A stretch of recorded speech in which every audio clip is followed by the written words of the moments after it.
Hello! In this video I'm going to show you how to make Arthur Pendragon's Valentine's macaroni gratin from the game Fate Grand Order. Who knew Arthur was such a great chef? I hope you get to enjoy making it and eating it too.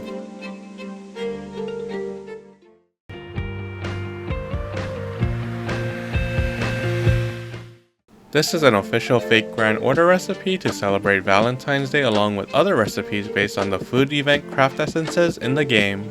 I'll link to the recipes in the video description.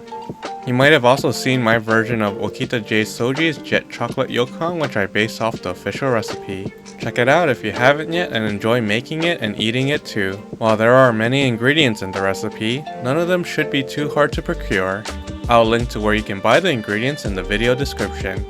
You'll need 12 bite-sized pieces of raw chicken thigh, half an onion, 1 medium-sized potato, 5 pieces of broccoli, 50 grams of macaroni, 400 milliliters of milk, 2 tablespoons of grated Parmesan cheese, 80 grams of shredded mozzarella cheese, 2 tablespoons of flour, 20 grams of butter, half teaspoon of salt, pinch of black pepper, pinch of white pepper, and a pinch of dry parsley. First, for the raw broccoli, wrap it in a wet paper towel. Put the wrapped broccoli in a microwave-safe dish and microwave it for 1 minute. After it's done microwaving, you can leave it on the side for later. Next, cut the onion into slivers. With the skin removed from the potato, cut the potato into half-moon slices.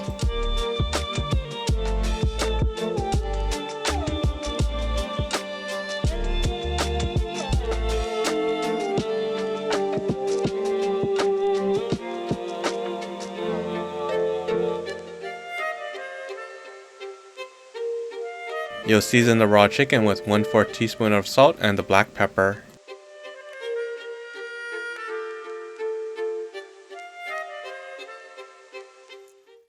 Put a non-stick pan on the stovetop and turn on the heat to medium. When the pan is hot, put the chicken on the pan, skin side down.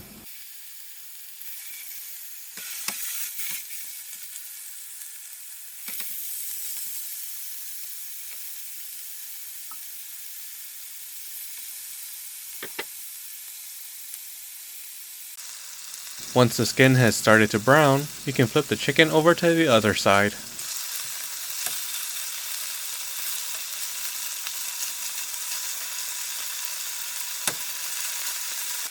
With both sides slightly brown, turn off the heat and remove the chicken from the pan.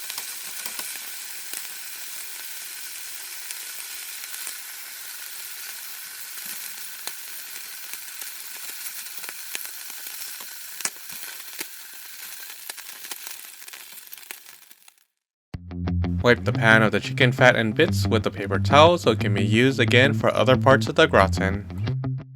After you're done wiping, preheat your oven to 446 degrees Fahrenheit or 230 degrees Celsius.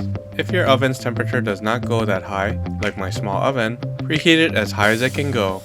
To compensate for the lack of heat, the gratin will stay in the oven a little longer to cook at the end. Add butter to the pan.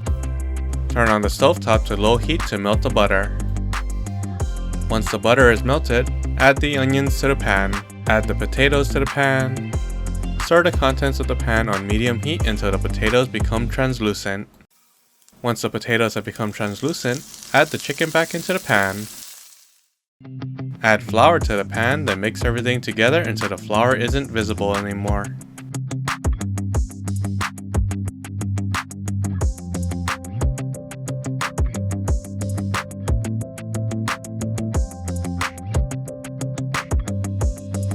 Once the flour isn't visible, add 70 milliliters of milk to the pan, then mix. By adding a small amount of milk at a time and mixing, it prevents the flour from clumping in the gratin.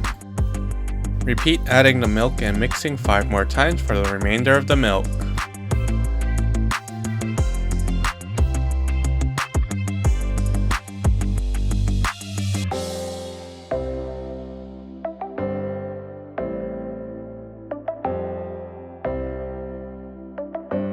Once all the milk has been added, add the macaroni into the pan next. Add the Parmesan cheese into the pan.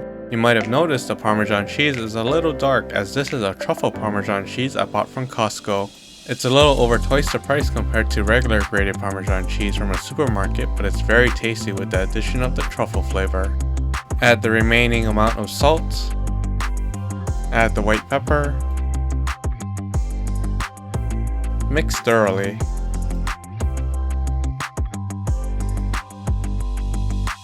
Cover the pan with the lid and change the heat to low to thicken the sauce. If your sauce does not thicken on low heat, like mine didn't, you can turn the heat back up to medium to thicken the sauce. Once the sauce has thickened, pour the contents of the pan into an oven-safe bakeware dish to cook the gratin in.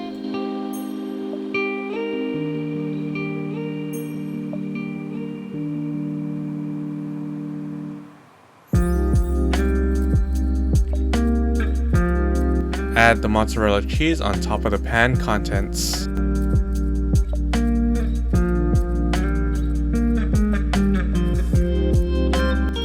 Add the broccoli on top of the cheese.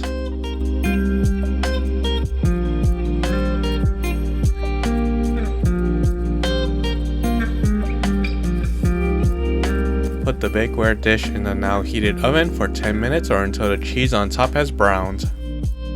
Remove the bakeware dish from the oven after the cheese has browned. Add the dried parsley on top and you're finished making Arthur's Valentine's macaroni gratin. Let's cut out some and taste Arthur's delicious gratin.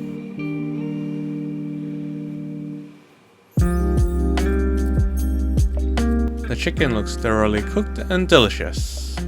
Itadakimasu. The chicken is well seasoned and not overcooked, so it's easy to eat and delicious. Let's try the potato next. The potato is soft and deliciously easy to eat as well. Time to try the macaroni next, which has fused with the cheese and the sauce clinging to it. Yummy! The sauce is well flavored and not too strong. The macaroni is nicely cooked and slightly chewy, the perfect al dente. With the sauce inside its cavity, you get a burst of flavor with each bite. Let's eat the broccoli next, and it's always best with cheese on it. While the broccoli doesn't have too much flavor besides the cheese, it does give you that little bit of healthy aspect to it as it's a heavy gratin dish. Plus, the gratin looks nice when there's a bright green of the broccoli on top of the brown cheese gratin. This certainly is a tasty filling dish that will leave you feeling satisfied. Arthur certainly knew what he was doing when he made this recipe. I hope you enjoyed watching me make Arthur's macaroni gratin from Fake Grand Order. Follow along on a foodie journey across time as I plan to make and eat more food from the game. If you enjoyed watching, please don't forget to like, comment, and subscribe. Until next time, see ya!